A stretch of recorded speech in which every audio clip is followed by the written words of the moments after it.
ಈ ಒಂದು ಜೂನಿಯರ್ ಚಿತ್ರದ ಈ ಒಂದು ಪ್ರೀ ರಿಲೀಸ್ ಇವೆಂಟ್ಗೆ ಈ ಕಾರ್ಯಕ್ರಮಕ್ಕೆ ಆಗಮಿಸಿರುವ ನಮ್ಮ ಕರ್ನಾಟಕದ ಹೆಮ್ಮೆಯ ನಾಯಕ ನಟರು, ದೊಡ್ಡ ಮನೆಯ ದೊಡ್ಡ ಮಗ ಮತ್ತು ನಮ್ಮ ಆರಾಧ್ಯ ದೈವ ಡಾಕ್ಟರ್ ರಾಜ್ಕುಮಾರ್ ಅವರ ಸುಪುತ್ರರಾದ ಶಿವರಾಜ್ ಕುಮಾರ್ ಅವರಿಗೆ ಇವತ್ತು ಈ ಕಾರ್ಯಕ್ರಮಕ್ಕೆ ಬಂದು ಕಿರೀಟಿನ ಆಶೀರ್ವಾದ ಮಾಡಿದ್ದಕ್ಕೆ, ಜೊತೆಗೆ ನಿಜ ಜೀವನದಲ್ಲಿ ನನ್ನ ತಂದೆ ಆದರೂ ಕೂಡ ಈ ಸಿನಿಮಾ ನೋಡಿದ ಮೇಲೆ ಇಡೀ ಕರ್ನಾಟಕ ತಂದೆ ಯಾರು ಅಂತಂದ್ರೆ ರವಿಚಂದ್ರನ್ ಅನ್ನುವಂಥ ಪರಿಸ್ಥಿತಿಗೆ, ಯಾಕಂದ್ರೆ ನಾನು ಸೀನ್ಸ್ ಎಲ್ಲ ನೋಡಿದೆ. ನಾನು ಅವರಿಬ್ಬರು ಕಾಂಬಿನೇಷನ್ ಅಷ್ಟು ಅದ್ಭುತವಾಗಿತ್ತು. ಜೊತೆಗೆ ಜನಿಲಿ ಅವ್ರ ಬಗ್ಗೆ ಇವತ್ತು ಇಡೀ ನಮ್ಮ ದಕ್ಷಿಣ ಭಾರತದಲ್ಲಿ, ಅದರಲ್ಲಿ ವಿಶೇಷವಾಗಿ ಏನು ತೆಲುಗು ಬೊಮ್ಮರಿಲ್ಲು ಸಿನಿಮಾ ಅಂತ ಏನು ಬಂದಿತ್ತು, ಅದರಿಂದ ಇಡೀ ನಮ್ಮ ದೇಶದಲ್ಲೇ ಅವರು ಖ್ಯಾತಿ ಹೊಂದಿರುವಂತ ನಟಿ. ಬಹಳ ದೊಡ್ಡ ಕುಟುಂಬ. ಅಲ್ಲಿ ಒಬ್ಬ ಮುಖ್ಯಮಂತ್ರಿಗೆ ಸೊಸೆಯಾಗಿದ್ರು ಕೂಡ ಅವರ ಪತಿದೇವರು ಹಿಂದಿ ಚಿತ್ರರಂಗದಲ್ಲಿ ಒಬ್ಬ ಒಳ್ಳೆ ನಟನಾಗಿದ್ರು ಕೂಡ ಯಾವುದೇ ದುರಹಂಕಾರ ಇಲ್ದಾಗೇನೆ ಈ ಸ್ಟೋರಿ ಕೇಳಿದ ತಕ್ಷಣ ಇವತ್ತು ಕಿರೀಟಿ ಜೊತೆಯಲ್ಲಿ ಆಕ್ಟ್ ಮಾಡೋದಕ್ಕೆ ಅವ್ರು ಬಂದಿದ್ದಾರೆ. ಅವ್ರ ಪಾತ್ರ ಬಹಳ ಅದ್ಭುತವಾದಂತ ಪಾತ್ರ. ಇಡೀ ನಮ್ಮ ಕರ್ನಾಟಕ ಆಂಧ್ರ ಮಾತ್ರ ಅಲ್ಲ, ಇಡೀ ದೇಶನೇ ಮೆಚ್ಚುವಂತ ಪಾತ್ರ. ಅವರು ಕಿರೀಟಿಗೆ ಆಶೀರ್ವಾದ ಮಾಡಿರುವಂಥದ್ದು. ಮತ್ತು ನಮ್ಮ ಸೆಂಥಿಲ್ ಅವ್ರ ಬಗ್ಗೆ ಸಿನಿಮಾಟೋಗ್ರಫಿ ಅಂದ್ರೆ ಬಾಹುಬಲಿ, ತ್ರಿಬುಲ್ ಆರ್ ದೊಡ್ಡ ದೊಡ್ಡ ಸಿನಿಮಾಗಳು ಮಾಡಿರುವಂತವ್ರು ಒಬ್ಬ ಯುವಕನಿಗೆ ಆಶೀರ್ವಾದ ಮಾಡೋದಕ್ಕೆ ಅವರು ಒಪ್ಪಿ ಮಾಡಿರುವಂಥದ್ದು. ಈ ಇನ್ನೂ ವಿಶೇಷವಾಗಿ ನಮ್ಮ ಕೊರಪಾಟಿ ಸಾಯಿ, ನಾನು ಮತ್ತು ಕೊರಪಾಟಿ ಸಾಯಿ ಇಬ್ಬರು ಕೂಡ ಬಳ್ಳಾರಿಯಲ್ಲಿ ಒಂದೇ ಸ್ಕೂಲಲ್ಲಿ ಓದ್ಕೊಂಡಿರುವಂಥವ್ರು, ಅಲ್ಲೇ ಹುಟ್ಟಿ ಬೆಳೆದಿರುವಂಥವ್ರು. ನನ್ನ ಅದೃಷ್ಟ ಅಂದ್ರೆ ಅವರು ವಾರಾಹಿ ಚಿತ್ರ ಬ್ಯಾನರ್ ಕೂಡ ಇವತ್ತು ಏನು ಇಡೀ ದೇಶದಲ್ಲಿ ಹೆಸರು ಮಾಡಿದೆ. ಅವ್ರ ಬ್ಯಾನರ್ ಅಲ್ಲಿ ಕಿರೀಟಿಯೇ ಒಂದು ಸಣ್ಣ ಮಗು ಇದ್ದಾಗ್ಲಿಂದ ಕೂಡ ಅವರ ಡ್ಯಾನ್ಸ್ ಆಕ್ಟಿಂಗ್ ನೋಡಿ ನಾನೇ ಫಸ್ಟ್ ಸಿನಿಮಾ ಮಾಡಬೇಕು ಅಂತೇಳಿ ಮುಂದಕ್ಕೆ ಬಂದಿದ್ದು. ಅದು ಒಂದು ಆಶೀರ್ವಾದ.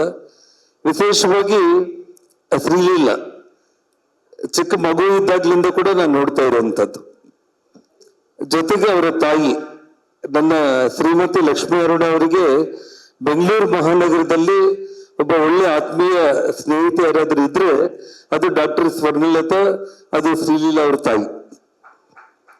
ಮತ್ತು ಇವತ್ತು ನಾನು ಆಲ್ರೆಡಿ ಹೇಳಿದ್ದೆ, ನಾನು ಇವತ್ತು ಇಡೀ ನಮ್ಮ ಕನ್ನಡ ಚಿತ್ರರಂಗ ಅಲ್ಲ, ಇಡೀ ಭಾರತದಲ್ಲಿ ಯಾವ ರೀತಿ ಒಂದು ಕಾಲದಲ್ಲಿ ರೇಖಾ ಹೇಮಾಮಾಲಿನಿ, ಆ ನಂತರ ಜಯಪ್ರದಾ ಜಯಸುಧಾ ಆಂಧ್ರದಲ್ಲಿ ಆಗಿರ್ಬೋದು, ಮತ್ತೆ ನಿಮಗೆ ನಮ್ಮ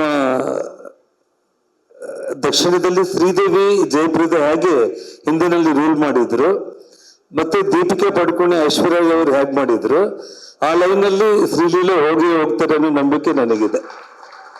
ಅಂದ್ರೆ ಒಂದು ಹೆಮ್ಮೆ, ನಮ್ಮ ಕರ್ನಾಟಕದಿಂದ ಇಡೀ ದೇಶದಲ್ಲಿ ಹೆಸರು ಮಾಡುವಂತ ಒಂದು ಅವಕಾಶ ಭಗವಂತ ಶ್ರೀಲೀಲಾ ಕೊಳ್ಳೆ ಅಂತ ಹೇಳ್ತಾ, ಮತ್ತು ರಾಧಾಕೃಷ್ಣ ಡೈರೆಕ್ಟರ್. ಈ ವಿಷಯದಲ್ಲಿ ನಾನು ಮೊದಲನೇದಾಗಿ ಪುನೀತ್ ರಾಜ್ಕುಮಾರ್ ಅವರು ಕಿರೀಟಿನ ಚಿಕ್ಕ ಮಗು ಇದ್ದಾಗ್ಲಿಂದ ನಮ್ಮ ಮನೆಗೆ 4-5 ಬಾರಿ ಬಂದಿದ್ರು. ಪುನೀತ್ ಅವರು ಎದುರುಗಡೆನೆ ಎಕ್ಕ ರಾಜಾರಾಣಿ ಅನ್ನೋ ಹಾಡಿಗೆ ಕಿರೀಟಿ ಡ್ಯಾನ್ಸ್ ಮಾಡಿದಾಗ ಕಿರೀಟಿನ ಎತ್ಕೊಂಡು ಮುದ್ದಾಡಿ ಅಪ್ಕೊಂಡ್ಬಿಟ್ಟು ಖಂಡಿತ ಇವನು ಮುಂದೊಂದು ದಿನ ಹೀರೋ ಆಗ್ತಾನೆ ಅಂತ ಹೇಳಿ ಆಶೀರ್ವಾದ ಮಾಡಿದ್ರು. ಅದು ಏನು ವಿಚಿತ್ರ ಅಂತಂದ್ರೆ, ಅವನು ಹೀರೋ ಆಗ್ಬೇಕು ಅಂತ ತೀರ್ಮಾನ ಮಾಡಿದಾಗ ಪುನೀತ್ ರಾಜ್ಕುಮಾರ್ ಅವ್ರಿಗೆ ನಾನು ಫೋನ್ ಮಾಡಿದೆ. ಫೋನ್ ಮಾಡಿದ ತಕ್ಷಣ ಅವರು ರಾಧಾಕೃಷ್ಣ ರೆಡ್ಡಿ ಅವ್ರನ್ನ ನಮ್ಮ ಮನೆಗೆ ಕಳಿಸಿ, ಒಳ್ಳೆ ನಿರ್ದೇಶಕ, ಅವ್ರ ಕೈಯಲ್ಲಿ ಕಿರೀಟಿ ಸಿನಿಮಾ ಬರಲಿ ಅಂತ ಹೇಳಿ. ನಂತರ ಅವರ ಸಿನಿಮಾ, ಯಾಕಂದ್ರೆ ಸಿನಿಮಾ ಹೆಸರು ನನಗೆ ನೆನಪಿಗೆ ಬಂದಿಲ್ಲ, ಜೇಮ್ಸ್ ಮೂವಿ ಅವರ ಕೊನೆ ಸಿನಿಮಾ. ಆ ಸಿನಿಮಾ ಶೂಟಿಂಗ್ಗೆ ಕಿರೀಟಿನ 10 ದಿವಸಗಳ ಕಾಲ ಪ್ರತಿದಿನ ಬೆಳಿಗ್ಗೆ ಕಿರೀಟಿನ ಕರ್ಕೊಂಡು ಈ ಪ್ಯಾಲೇಸ್ ಅಲ್ಲಿ ಎಲ್ಲ ಕಡೆ ಶೂಟಿಂಗ್ ಆಗ್ತಾ ಇದ್ರೆ, ಪ್ರತಿದಿನ ಕಿರೀಟಿನ ಕರ್ಕೊಂಡು ಹೋಗ್ಬಿಟ್ಟು ಶೂಟಿಂಗ್ ಗ್ಯಾಪ್ ಅಲ್ಲಿ ಯಾವ ರೀತಿ ಡಿಸಿಪ್ಲಿನ್ಡ್ ಆಗಿ ಹೇಗೆ ಮುಂದಕ್ಕೆ ಬರಬೇಕು, ನಿನ್ಗೆ ಒಳ್ಳೆ ಭವಿಷ್ಯ ಇದೆ ಅಂತೇಳಿ ತುಂಬಾ ಆತ್ಮೀಯತೆಯಿಂದ 10 ದಿವಸಗಳ ಕಾಲ ಕಿರೀಟಿನ ಜೊತೆಯಲ್ಲಿ ಇಟ್ಕೊಂಡು ಪುನೀತ್ ರಾಜ್ಕುಮಾರ್ ಅವರು ಅವ್ರೇನು ಕೊನೆ ಉಸಿರು ಬಿಟ್ರು ಅವತ್ತು ಅದನ್ನು ನಾವು ಹೇಳಲಿಕ್ಕೆ ಇಡೀ ನಮ್ಮ ಕರ್ನಾಟಕ ದೇಶನೇ ಕಣ್ಣೀರು ಬಿಡುವಂತಹ ಪರಿಸ್ಥಿತಿಯಲ್ಲಿ ನಾನು ಅವತ್ತು ತುಂಬಾ ಲೇಟಾಗಿ ಮಲ್ಕೊಂಡು ಬಂದಿದ್ದೆ. ನಾನು ಮನೆಯಲ್ಲಿ ಇನ್ನೂ ಮಲಗಿದ್ದೆ. ನಾನು ವಿಷಯ ಗೊತ್ತಾಗ್ಬಿಟ್ಟು ಬಿಕ್ಕಿ ಹತ್ಕೊಂತ ಬಂದ್ಬಿಟ್ಟು ನನ್ನ ಮೇಲೆ ಬಿದ್ದ್ಬಿಟ್ಟ. ಏನಾಗಿದೆ ಅನ್ನೋದ್ರೊಳಗಡೆ ನಮ್ಮ ಶ್ರೀಮತಿ ಟಿವಿ ನೋಡಿಲ್ಲ ಅಂತೇಳಿ ಅವರು ಓಡಿ ಬಂದ್ರು ಒಳಗಡೆ ಗಾಬರಿ ಆಗಿ. ಅಂದ್ರೆ ಭಗವಂತ ಅವ್ರಿಗೇನು ಆ ಕೊನೆಯಲ್ಲಿ ಅವನ ಮೊದಲ ಚಿತ್ರರಂಗ ಸಿನಿಮಾ ಪ್ರಾರಂಭ ಮಾಡೋದಕ್ಕಿಂತ ಮುಂಚೆ ಅವರ ಕೊನೆ ಚಿತ್ರ 10 ದಿವಸಗಳ ಕಾಲ ಜೊತೆಯಲ್ಲಿ ಇಟ್ಕೊಂಡಿದ್ದಾನೆ ಅಂತಂದ್ರೆ ಅದೇನೋ ಪೂರ್ವಜನ್ಮದ ಋಣಾನುಬಂಧ. ಅವರು ಈ ಭೂಮಿ ಬಿಟ್ಟು ಹೋಗ್ತಾ ಅವನ್ನ ಕರ್ಕೊಂಡು ಅಷ್ಟೆಲ್ಲ ಅವ್ರಿಗೆ ಒಂದು ಡಿಸಿಪ್ಲಿನ್ ಕಲಿಸಿ ಒಂದು ಮಾರ್ಗದರ್ಶನ ಕೊಟ್ಟಿದ್ದಾರೆ ಅಂತಂದ್ರೆ ಅದು ಕಿರೀಟಿ ಪುಣ್ಯ ಅಂತ ಹೇಳಿ ನಾನು ಭಾವಿಸ್ತಾ ಇದ್ದೇನೆ ಬಂಧುಗಳೇ. ಜೊತೆಗೆ ಶಿವರಾಜ್ ಕುಮಾರ್ ಅವರು ಇವತ್ತು ಮೊದಲಿಂದ ಕೂಡ ನಾನು ಮೊನ್ನೆ ಫೋನ್ ಮಾಡಿ, ಅಣ್ಣ ನೀವು ಬರಬೇಕು ಈ ಕಾರ್ಯಕ್ರಮಕ್ಕೆ, ಕಿರೀಟಿಗೆ ಆಶೀರ್ವಾದ ಮಾಡಬೇಕು ಅಂತ ಹೇಳಿದಾಗ ಫೋನಲ್ಲೇ 5 ನಿಮಿಷ ಅವರು ಮಾತಾಡಿದ್ರು. ಅವನು ಪ್ರತಿಯೊಂದು ಟೀಚರ್ ನೋಡ್ತಾ ಇದ್ದೇನೆ, ಪ್ರತಿಯೊಂದು ತುಂಬಾ ಅದ್ಭುತವಾಗಿ ಮಾಡ್ತಾ ಇದ್ದಾನೆ, ಒಳ್ಳೆ ಸ್ಟಾರ್ ಆಗ್ತಾನೆ. ನನ್ನ ಹೃದಯದಿಂದ ಹೇಳ್ತಾ ಇದ್ದೇನೆ, ನಾನು ಬಂದು ಕಿರೀಟಿಗೆ ಆಶೀರ್ವಾದ ಮಾಡ್ತೀನಿ ಅಂತೇಳಿ ಇವತ್ತವರು, ನಾನು ರಾಜಕಾರಣದಲ್ಲಿ ಮಂತ್ರಿಯಾಗಿದ್ದಾಗಲೂ ಕೂಡ ಆನೆಗುಂದಿಯಲ್ಲಿ ನಾನು ಅವರಿಗೆ ವೇದಿಕೆ ಕರೆಸಿ ನಾನು ಯಡಿಯೂರಪ್ಪ ಅವರು ಸನ್ಮಾನ ಮಾಡಿದ್ದು ಅವತ್ತಿನ ಖುಷಿ. ಅದೇ ಒಂದು ರೀತಿಯಲ್ಲಿ 500 ವರ್ಷದ ಕೃಷ್ಣದೇವರಾಯರ ಕಾರ್ಯಕ್ರಮದಲ್ಲಿ ಪುನೀತ್ ರಾಜ್ಕುಮಾರ್ ಅವ್ರನ್ನ ಕರೆದು ಸನ್ಮಾನ ಮಾಡಿದ್ದು. ಇದೆಲ್ಲವೂ ಕೂಡ ನಾನು ಕಿರೀಟಿಗೆ ಒಂದು ಮಾತನ್ನ, ರಾಜಕಾರಣದಲ್ಲಿ ನಾನು ತುಂಬಾ ಎಮೋಷನಲ್ ಆಗಿ ಸುಷ್ಮಾ ಸ್ವರಾಜ್ಗೋಸ್ಕರ ರಾಜಕೀಯಕ್ಕೆ ಬಂದೆ. ಆದ್ರೆ ನಾನು ರಾಜಕೀಯಕ್ಕೆ ಬರೋದಕ್ಕಿಂತ ಮುಂಚೆ ನನ್ನ ಬ್ಲಡ್ ಅಲ್ಲಿ ಇದ್ದಿದ್ದು ಒಬ್ಬ ಒಳ್ಳೆ ಸಿನಿಮಾ ಡೈರೆಕ್ಟರ್ ಆಗ್ಬೇಕು ಅನ್ನೋಂಥ ಆಸೆ. ನನ್ನ 18ನೇ ವರ್ಷಕ್ಕೆ ನಾನು ಚೆನ್ನೈಗೆ ಹೋದೆ ಡೈರೆಕ್ಟರ್ ಆಗ್ಬೇಕು ಅಂತೇಳಿ. ಸುಮಾರು 1 ವರ್ಷ ನಾನು ಅಲ್ಲೇ ಇದ್ದೆ. ಅದಾದ್ಮೇಲೆ ಅಲ್ಲಿ ಪರಿಸ್ಥಿತಿಗಳು ನೋಡ್ಕೊಂಡು ಹಣ ಚೆನ್ನಾಗಿ ದುಡಿದು ಚಿತ್ರರಂಗಕ್ಕೆ ಹೋಗೋಣ, ಈ ರೀತಿ ಹೋಗೋದು ಕರೆಕ್ಟ್ ಅಲ್ಲ ಅಂತ ನಾನು ವಾಪಸ್ ಬಂದವನು. ಪುನಃ ಮತ್ತೆ ಸಿನಿಮಾ ಇಂಡಸ್ಟ್ರಿಗೆ ಹೋಗ್ಲಿಕ್ಕೆ ಆಗ್ಲಿಲ್ಲ. ಬಟ್ ಆ ಬ್ಲಡ್ ಅಲ್ಲಿ ಅದು ಕಿರೀಟಿಗೆ ಮತ್ತೆ ಬಂದಿರೋ ಕಾರಣ ಚಿಕ್ಕ ಮಗು ಇದ್ದಾಗ್ಲಿಂದ ಕೂಡ ಅವನಿಗೆ ರಾಜಕೀಯ ಅನ್ನೋದು ಯಾವತ್ತೂ ಕೂಡ ಮನೆ ಹತ್ರ ಮುಖ್ಯಮಂತ್ರಿಗಳು, ಕೇಂದ್ರ ಮಂತ್ರಿಗಳು ದೊಡ್ಡ ಆರ್ಭಾಟ ನಡೀತಾ ಇದ್ರು ಕೂಡ ಅವನಿಗೆ ಎಷ್ಟೊತ್ತಿದ್ರು ಕೂಡ ಆಕ್ಟಿಂಗು, ಡ್ಯಾನ್ಸ್, ಸಿನಿಮಾ ಅದ್ರ ಬಗ್ಗೆನೇ ಅವನಿಗೆ ಇಂಟ್ರೆಸ್ಟ್ ಇತ್ತು.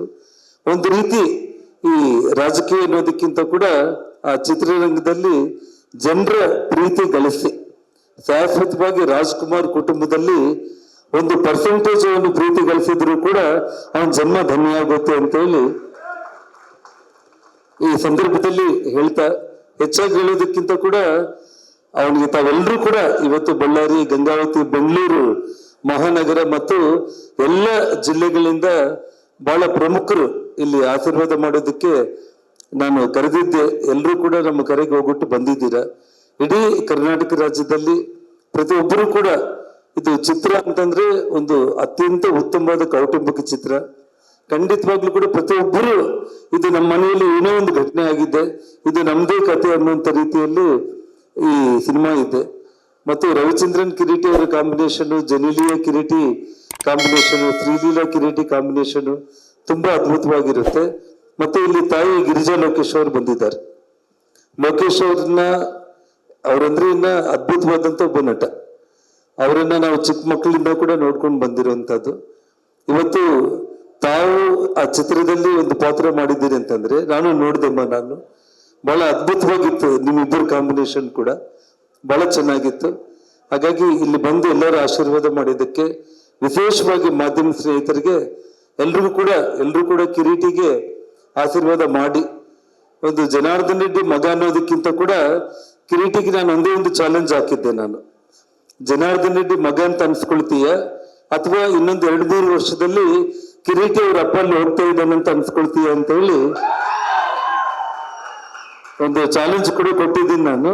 ನೋಡೋಣ 2 ಚಾಲೆಂಜ್ಗಳಲ್ಲಿ ಯಾರು ಗೆಲ್ತೀವಿ ಅನ್ನೋದನ್ನ ಮುಂದಿನ ದಿನಗಳಲ್ಲಿ ಎಲ್ಲ ನಿಮ್ಮ ಆಶೀರ್ವಾದ ಇರ್ಲಿ ಅಂತೇಳಿ ನನ್ನ ಮಾತನ್ನ ಮುಕ್ತಾಯ ಮಾಡ್ತಾ ಇದ್ದೇನೆ. ಜೈ ಹಿಂದ್, ಜೈ ಕರ್ನಾಟಕ. ಲೇಟೆಸ್ಟ್ ಹಾಗೂ ಇಂಟ್ರೆಸ್ಟಿಂಗ್ ಸುದ್ದಿಗಳಿಗಾಗಿ ಬಾಸ್ ಟಿವಿ ಕನ್ನಡ ಚಾನೆಲ್ನ ಸಬ್ಸ್ಕ್ರೈಬ್ ಮಾಡಿ. ಹಾಗೆಯೇ ಬೆಲ್ ಐಕಾನ್ ಪ್ರೆಸ್ ಮಾಡಿ. ಇದರ ಜೊತೆಗೆ ಫೇಸ್ಬುಕ್, ಇನ್ಸ್ಟಾಗ್ರಾಮ್, ಎಕ್ಸ್ನಲ್ಲೂ ಮಿಸ್ ಮಾಡದೆ ಫಾಲೋ ಮಾಡಿ.